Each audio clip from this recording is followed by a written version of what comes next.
Olá pessoal, me chamo Stephanie, sou aluna do curso de Direito da UEPB, Campus 3 de Guarabira, e juntamente com meus colegas de curso Emílio, Paloma e João, estarei mediando o podcast, um projeto da disciplina de Direito Civil, que é administrado pelo professor Felipe Viana.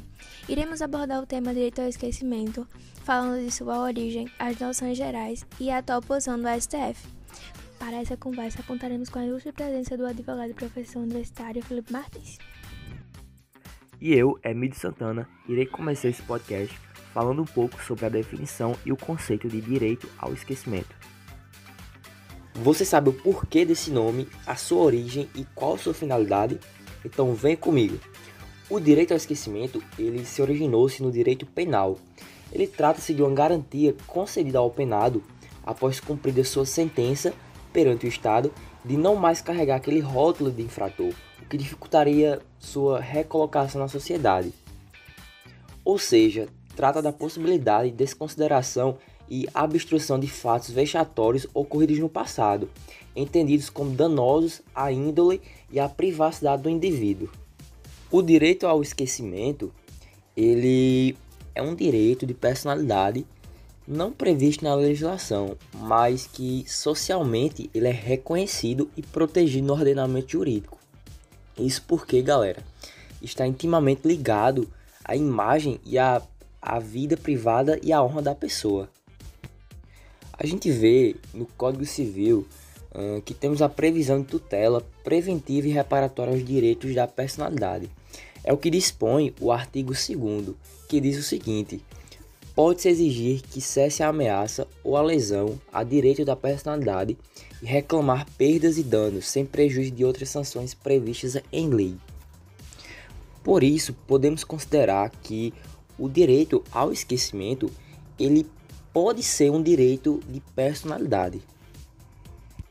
Essa temática do direito ao esquecimento, ela foi discutida e analisada pelo Supremo Tribunal Federal, o STF, e na qual ela foi julgada como incompatível à Constituição. Eu passo a palavra agora para a minha colega Stephanie, em que ela irá comentar um pouco sobre esse posicionamento do STF em relação a essa temática. Em relação ao direito do esquecimento, diante a atual posição do Supremo Tribunal Federal, ele julgou como algo incompatível à Constituição. Isso porque, segundo o que foi decidido entre eles, não haveria a possibilidade de se extrair, por meio de uma interpretação de texto normativa, a compreensão de que o direito ao esquecimento seria um direito que não restringiria o exercício de outros direitos fundamentais. E diante disso, passo a palavra para João. Ele vai dar uma pequena introdução sobre a relação entre a Lei Geral de Proteção de Dados e esse direito do esquecimento. Bom dia a todos, me chamo João Wade Valença e, como mencionado pela minha colega, sou aluno da Universidade Estadual da Paraíba e vamos ver essa relação entre a Lei Geral de Proteção de Dados e o direito de esquecimento, né? O que pode representar de alguma forma essa lei ao direito de esquecimento.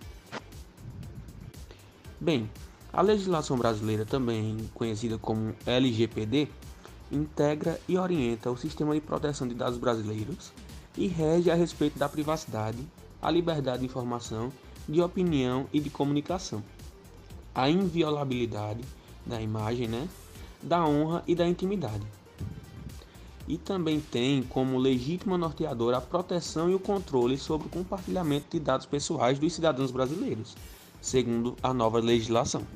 É importante salientar também que toda informação relacionada à pessoa natural, identificada ou identificável, é denominada na nova legislação de dados pessoais.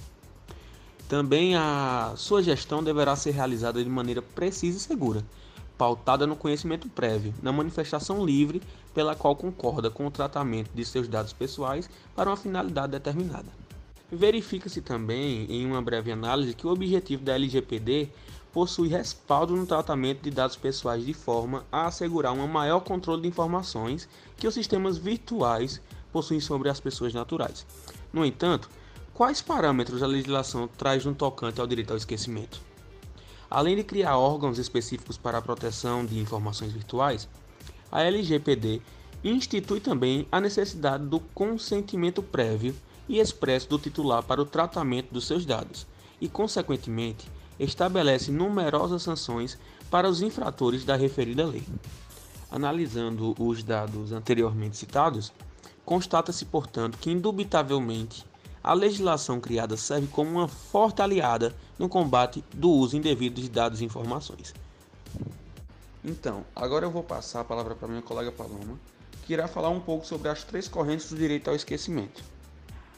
Olá, gente! Me chamo Paloma Jéssica e vou fazer uma breve abordagem sobre o tema, as 3 correntes do direito ao esquecimento. Bom, em junho de 2017, o assunto foi discutido em audiência pública pelo Supremo Tribunal Federal e 3 posições foram feitas. A posição pró-informação, pró-esquecimento e a intermediária. Apoiada por diversas entidades ligadas à comunicação, a posição pró-informação determina que não existe direito ao esquecimento, como fundamento o fato de não constar expressamente na legislação brasileira. Por outro lado, a pró-esquecimento, definida pelo representante do Instituto Brasileiro de Ciências Criminais, destaca que o direito ao esquecimento existe e deve preponderar sempre como expressão do direito da pessoa humana, tendo sua intimidade e sua privacidade. Além disso, defende que, sendo esse um direito derivado da dignidade da pessoa humana, valor supremo na ordem constitucional brasileira, ela deve prevalecer sobre a liberdade de expressão. Bom, e por fim, teria o último posicionamento, que seria a intermediária, em que a Constituição não permite a hierarquização prévia de seus princípios, sejam estes quais forem. Defendida pelo Instituto Brasileiro de Direito Civil, apresenta como solução a utilização do método de ponderação, buscando, assim, sempre a obtenção de menor sacrifício possível para cada interesse. E gostaria agora de convidar o advogado e professor Felipe Martins para a nossa conversa. Seja bem-vindo, professor. Doutor, quando a gente fala de direito ao esquecimento, eu penso que seria o direito de esquecer algo ou apagar algo da nossa história, correto? Assim, eu pressuponho que esse direito poderá ferir o direito de liberdade de expressão e da imprensa. Logo, podem se fazer uma relação com o que se foi vivido no período de ditadura militar, onde as mídias eram censuradas, deixando muitas coisas ocultas daquela época. Então, eu queria saber do senhor o que você pensa sobre esse direito ao esquecimento e se você acha que podemos fazer essa relação com o período da ditadura militar. Primeiramente, agradecer o espaço, um tema muito importante, muito interessante para a discussão e que com certeza ocuparia um dia inteiro, se a gente fosse fazer um debate bem amplo. E, na verdade, quando a gente fala sobre esquecimento ou sobre o direito ao esquecimento, primeiramente, esquecimento vai partir da ideia de não lembrança, como você bem destacou, ou seja, de ser esquecido, como o próprio nome diz. Mas ser esquecido como? Esse é o grande ponto. Então, quando eu digo ser esquecido, eu estou me referindo a ser esquecido na sua integralidade? Por óbvio que não. Mas impedir que determinados fatos ou acontecimentos ocorridos no passado, aí sim, tá certo? Sejam relembrados ad eterno, ou seja, para sempre, Ou seja, seja perpetuada aquela informação na internet, por exemplo, enfim. Como isso se dá, Na verdade, a gente está falando sobre a própria tutela da dignidade humana. Estou falando aqui sobre direito à intimidade, vida privada, como também foi destacado, honra, imagem. Então, ser esquecido hoje não é um processo fácil, principalmente quando a gente fala sobre tecnologia, internet, Então, só para vocês terem uma ideia, segundo dados do Comitê Gestor de Internet do Brasil, só no Brasil, nós temos algo em torno de 150, 152 milhões de usuários. Isso representa aproximadamente 81% da população com mais de 10 anos ter acesso à internet no Brasil. Isso é muita coisa, porque nós tínhamos antes o computador tradicional, né, para poder chegar nesse ponto que você levantou, essa introdução é muito importante, em que a gente utilizava para ter acesso às informações, à internet tradicional. Hoje não. Hoje, nosso computador de mão é o celular. Se vocês pararem para prestar atenção, uma das últimas coisas que nós fazemos com o celular, muitas das vezes, é até ligar. A gente utiliza até dados para isso, mas utilizar para ligação geralmente é uma das últimas coisas, né? A gente acessa e-mail, inserimos dados, que esse ponto é importante também, para um detalhe que a gente vai chamar a atenção daqui a pouco. Então, só no Brasil, se nós formos pegar de forma ampla, nós já temos muita informação para analisar. Acho que vocês concordam. Então, ser esquecido por algo que nós inserimos nesses canais já não é algo simples, vamos dizer assim, de se resolver, né?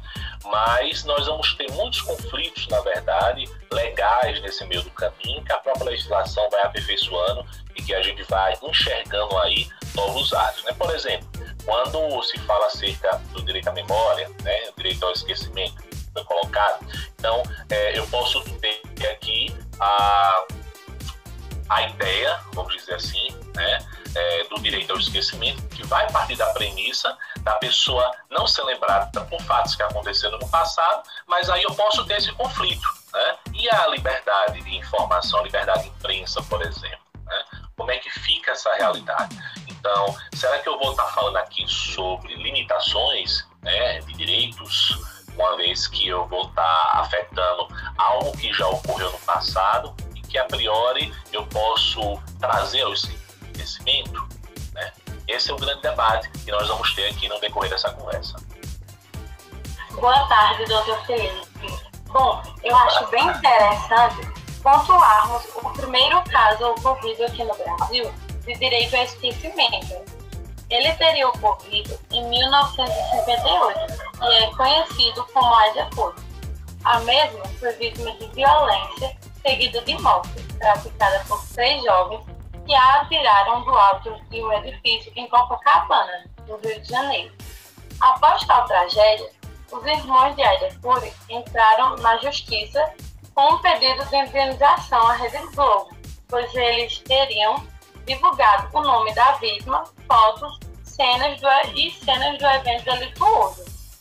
Com todos esses processos, o juiz de primeiro grau julgou pelo indeferimento da pretensão e o Tribunal de Justiça do Rio de Janeiro confirmou a sentença recorrida, afirmando que os fatos e o objeto da causa eram de conhecimento público geral e, desse modo, a Rede Globo só estaria cumprindo a sua função de debater e informar o evento do caso.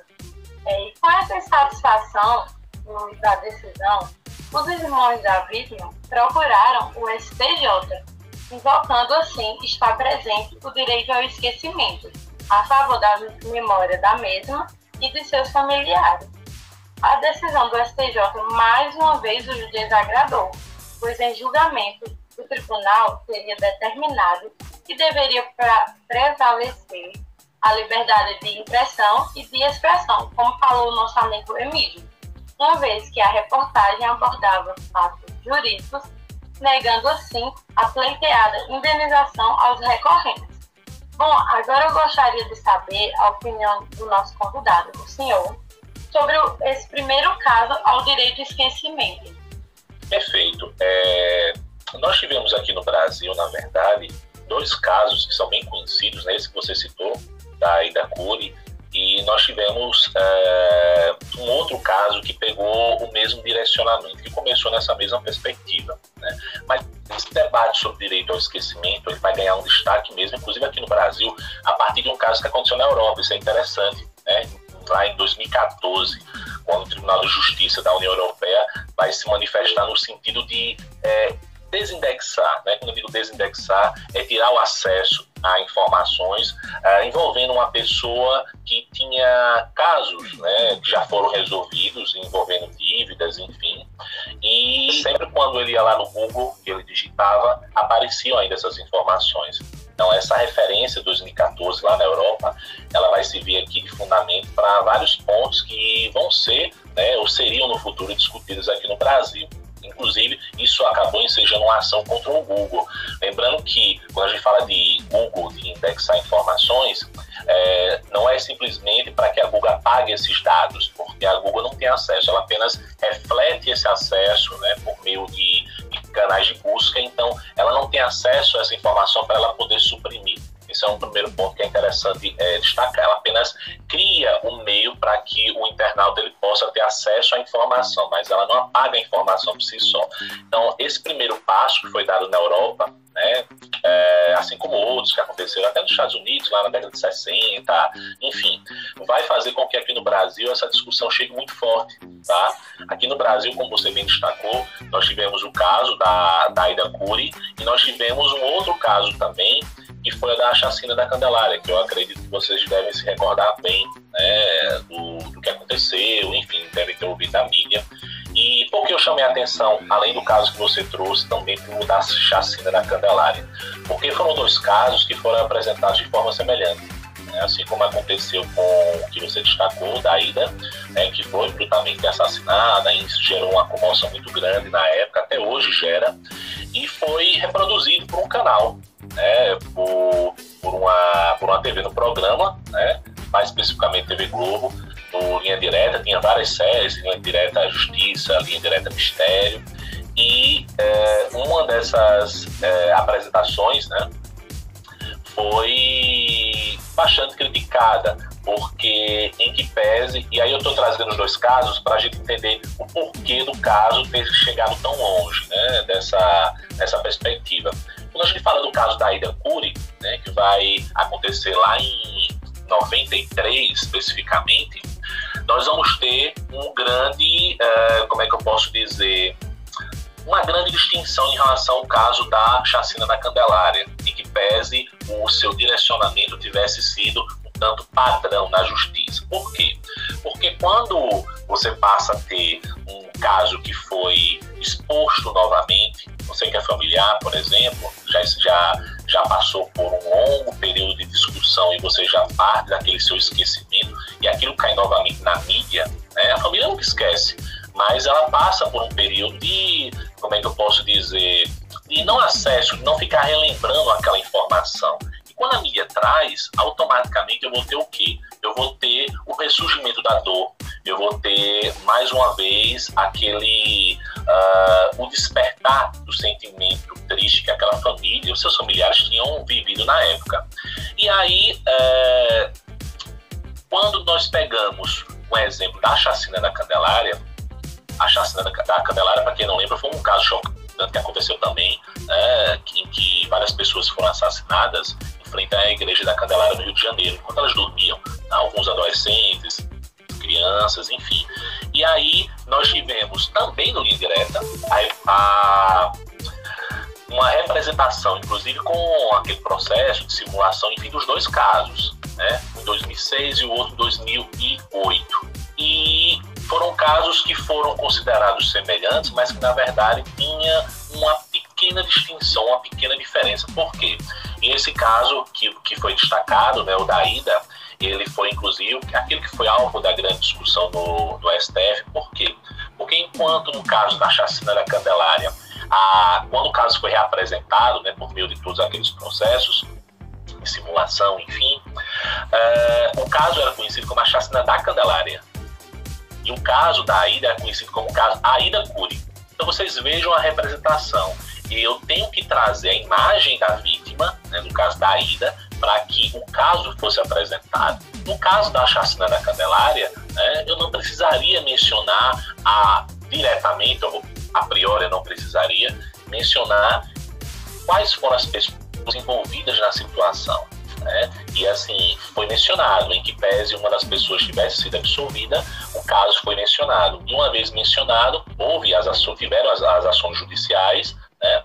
E o que a alegação especificamente? O fato trouxe prejuízo para o mesmo, atingiu sua honra, atiçando ódio social contra a sua pessoa, enfim. Então ele ingressou na justiça contra a TV Globo. E aí o que vai acontecer? Só para poder chegar no caso da Aida, ele vai perder, em primeira instância, exatamente baseado no fundamento da liberdade de informação, enfim, ou seja, a justiça entendeu que não houve irregularidade na transmissão da informação, E ele vai recorrer e vai reverter essa derrota, baseada em quê? Na forma como foi emitida a informação. Porque o tribunal vai entender que a emissora poderia ter tomado um caminho diverso e não ter publicado o nome do indivíduo, né? O caso da Aida Cury vai ser entendido de que forma? Ora, como eu vou falar sobre o caso Aida Cury sem falar sobre ela? Vocês estão compreendendo? Então, aqui então eles vão perder tempo falando a vida inteira sobre esse caso. Então, como fica a questão da dor da família, até que ponto isso vai ser interesse certo, mas o interesse público ele está aqui, né? Diferentemente do primeiro caso, como eu disse, não há como eu falar do caso Aida Cury sem eu citar o nome da Aida Cury. Então, eu tenho que necessariamente fazer essa menção a ela para que a reportagem, para que a informação chegue ao público. E aí, como foi destacado, o caso vai chegar ao STF e vai entender, né, que a intimidade e a privacidade não vão afastar por si só a liberdade de informação, em que pese não se tem afastado, isso é importante frisar também, que a responsabilidade ela pode surgir em havendo o quê? Abusos nessa própria liberdade de informação. Então, assim, se houverem abusos, tá, pode ocorrer sim a responsabilização. Então, foi um momento único do STF nessa manifestação, já se discutia aqui no Brasil essas implicâncias e acredito eu que, na verdade, nós teremos muitos desdobramentos futuramente, principalmente aí considerando a Lei Geral de Proteção de Dados. Sim, professor. O senhor comentou do Google e eu lembrei na hora do caso que a Xuxa fez moveu uma ação, né, contra o Google para ele apagar algumas fotos dela. Para que fosse desindexado, né, exatamente para quando as pessoas digitassem não aparecesse menção ao caso que ocorreu. E assim, através dessa perspectiva, só te interrompendo um pouquinho, Stephanie, nós trazemos muito esse debate para a seara civil, mas isso também é muito visível na seara criminal. Eu vou dar só um exemplo, só para que vocês possam visualizar como a situação ela é ampla, né? Nós tivemos aí a edição da Lei 13.718/2018, que fez uma pequena mudança no Código Penal, que trata da pornografia de vingança, da revenge porn. Eu acho que vocês devem já ouvir falar. E o que é isso? Ou você divulgar nas redes, né, conteúdo íntimo, geralmente um ex-namorado, um ex-esposo que não está satisfeito com o término de relacionamento, então ele vai se vinga da mulher fazendo a divulgação desse conteúdo. E nós temos casos registrados de pessoas, de mulheres que na adolescência tiveram sua intimidade exposta e anos depois, já casadas com filhos, encontraram os arquivos na internet. Então, olha como é complicado. Você tem um espaço amplo, que é a internet hoje, e uma vez esse assunto difundido, dificilmente você vai conseguir excluir na sua integralidade. Então aí a gente já vai ter uma repercussão também na seara criminal, além da responsabilização civil, né? Se aí entra aquela questão do se, né? Se a gente encontrar, por exemplo, aquele que é responsável, ou mais especificamente, se por acaso as informações não forem retiradas, né? Inclusive o próprio provedor. Mas só a título de exemplo para que a gente possa ver como esse debate das informações, né, do fato de eu ter conteúdo divulgado na internet, ele se torna realmente difícil de se retirar uma vez inserido nesse espaço. Sim, professor, verdade. E se assemelha muito, né, com esse querer do direito ao esquecimento. Quando a gente trata da atual posição do STF, né, em relação a esse direito ao esquecimento, no início desse ano, o Supremo Tribunal Federal julgou o recurso extraordinário que foi relatado pelo ministro Dias Toffoli em relação ao direito ao esquecimento. E para deixar registrado aqui que o STF, por maioria de votos, ele compreendeu que o direito ao esquecimento não se apresenta compatível com o ordenamento jurídico constitucional. No julgamento que ocorreu, se concluiu que o STF, o que ele fez foi não aceitar o direito ao esquecimento na extensão pleiteada pelos recorrentes do caso Aida Cury, que foi citado por Paloma e pelo senhor também. Para a gente entender melhor, eu vou ler aqui, separei aqui um trecho da tese que foi aprovada pela repercussão geral em razão da passagem do tempo, a divulgação de fatos ou dados verídicos ilicitamente obtidos e publicados em meios de comunicação social, analógicos ou digitais. e que eventuais excessos ou abusos no exercício de liberdade de expressão e de informação, abre parêntese aqui, que é bem importante essa parte, né, esse trecho da decisão, devem ser analisados caso a caso, a partir dos parâmetros constitucionais, especialmente os relativos à proteção da honra, da imagem, da privacidade e da personalidade em geral, e as expressas e específicas previsões legais nos âmbitos penal e civil. A gente pode compreender, diante dessa posição, que o STF realmente torna incompatível esse direito. É entendido, de certo modo, quando se pretende impedir a divulgação de fatos ou dados verídicos ilicitamente obtidos. Porém, ele ressalvou, ao mesmo tempo, a possibilidade de se poder avaliar, caso a caso, se houver excesso ou algum abuso no uso da liberdade de expressão, quando se trata de causar a dignidade, a honra, a privacidade. E com isso, eu passo a palavra ao professor para que traga sua contribuição a respeito dessa decisão do STF. O que o senhor acha? É interessante, Stephanie, eu até meio que tinha adiantado já alguns pontos, né, quando eu falei anteriormente, quando a gente fala sobre esse direito ao esquecimento, quando eu falo de informações, é interessante que a gente pondere duas situações específicas. Esses casos, tanto da Ida Curto quanto da Chacina da Candelária, nós falamos sobre um evento televisivo, né? Então, assim, isso foi exposto na TV aberta, para as pessoas terem acesso, enfim. Hoje, a perspectiva do direito ao esquecimento também, ele é muito trabalhado na perspectiva já de dados, né? Dados virtuais, ou seja, na internet.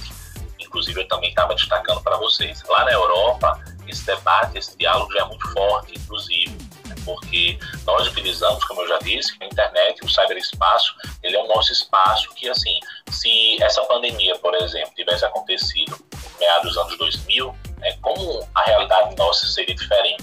Então, como tudo foi transformado graças ao espaço que nós tivemos aqui, que na verdade houve apenas um adiantamento, né? Não é que a gente evoluiu para algo que a gente não ia evoluir, pelo contrário, já chegaria aí, né? Então, essa primeira análise, do caso da Ida, ele ainda é muito direcionado para o quê? Para a apresentação, como é que eu posso dizer, das informações públicas, né? Televisivas. Na internet hoje, isso também não fica muito longe, até porque quando o STF vai se manifestar, o próprio Ministro Dias Toffoli, né, ele vai trazer a perspectiva da incompatibilidade com a liberdade de expressão e informação, como você bem destacou. Então, a discussão no momento que eu reconheço o direito ao esquecimento, eu vou ter algo desproporcional, né, e muito em relação a essas garantias. Mas vejam que a discussão aqui diz ainda respeito a fatos que são verdadeiros. Os fatos não foram inventados, isso é interessante também, né? Se a gente estivesse falando sobre fatos inventados, a gente entraria numa outra perspectiva que seria das fake news. Então veja como a gente está atrelado, os temas hoje que estão tão em altas, eles estão de certa forma conectados, né? Então, aqui não é a discussão de se dizer, mas o fato ele está sendo inventado, o fato está sendo criado, o fato aconteceu. Mas a forma como ele é apresentado, e essa foi a discussão do STF, a forma como ele foi apresentado é que talvez não seria a forma mais adequada.